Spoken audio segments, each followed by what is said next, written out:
from Virginia Congressman James Walkinshaw. It says this: Trump's regime change war in Venezuela is flat out illegal and yet another betrayal of the commitments he made to the American people. He said he'd lower prices. He's driving prices up.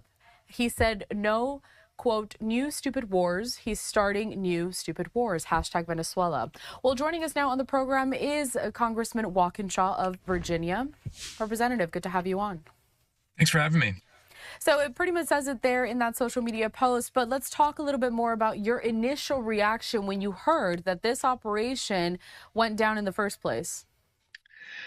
Well, I remember President Trump campaigning in 2024 and saying he wanted to end foreign wars, get the United States out of foreign wars. That was a commitment he made to the American people. He said he would focus on inflation and bringing down costs and making life more affordable.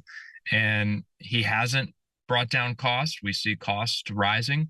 And now with this action in Venezuela, he's risked dragging the United States into a long-term protracted conflict. He's left open the door to having American boots on the ground in Venezuela. He said, we're going to, quote, run Venezuela. And I just don't think that's what the American people want from their president right now. They want a president obsessed with making their life more affordable, not a president who's getting the United States engaged in a potential quagmire in Latin America and Venezuela. Later on today, we are expecting Secretary of State Marco Rubio, along with Secretary Hegseth, to brief some lawmakers on Capitol Hill regarding the entire situation from over the weekend. Representative Walkinshaw, what questions do you have? What do you want answered sooner rather than later? Well, first, I think the administration has to do a much better job of explaining the legal rationale for this action. I think the Constitution is very clear that absent an imminent threat to the United States, it's Congress that must declare war, and that declaration has to come before there's an act of war. And I think an invasion of a sovereign nation is an act of war. So I'm not satisfied by the legal explanations that the administration has made.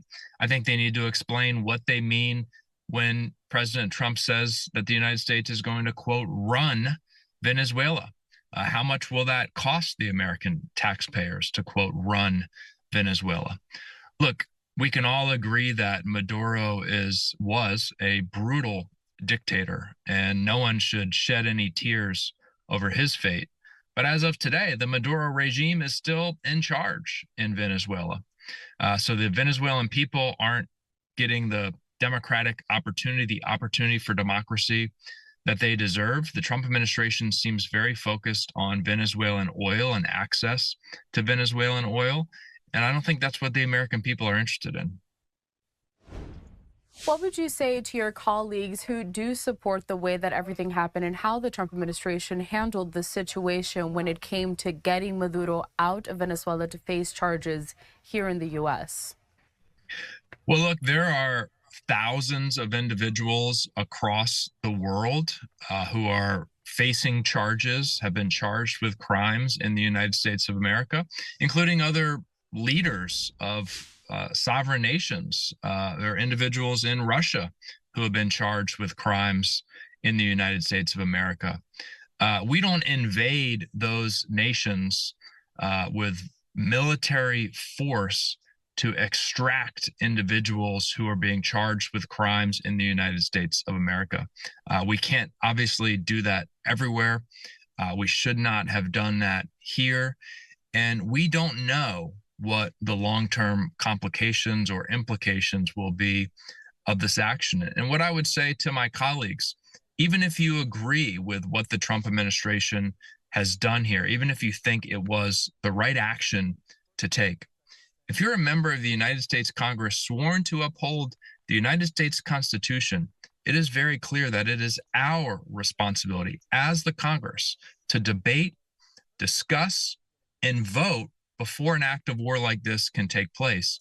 That's not what happened here. So even if you agree with the military action, you should also support the oath you took to the Constitution, which says Congress needs to debate and vote on this before it can happen.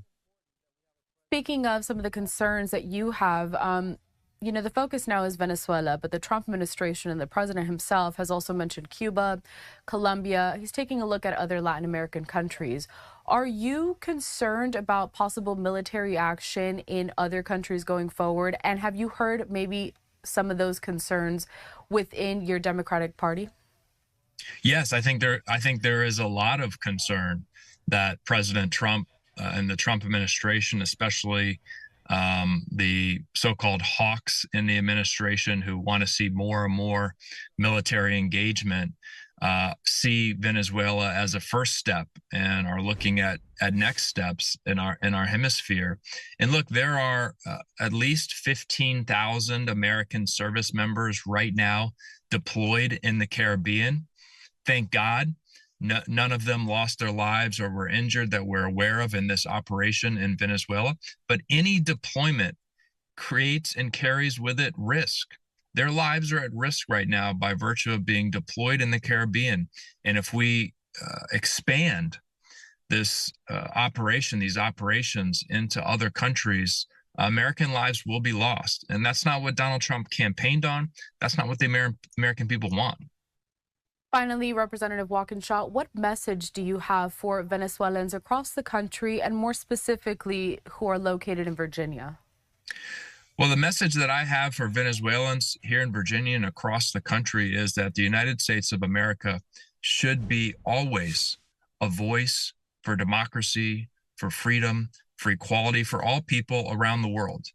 But the best way to bring that to pass is to support those movements for democracy in those respective nations. And to see Donald Trump so dismissive of the Venezuelan opposition, which has significant support, not just in the Venezuelan community here in the United States, but most importantly in Venezuela today, I think was a blow to those democratic aspirations of the Venezuelan people. So I'm an advocate for the United States supporting small d democratic movements around the world, especially here in our hemisphere. But we don't have many success stories of the American military bringing to pass small d democracy, certainly in our hemisphere. Virginia Representative James Walkinshaw, we certainly appreciate your time here at Live Now from Fox to discuss this situation.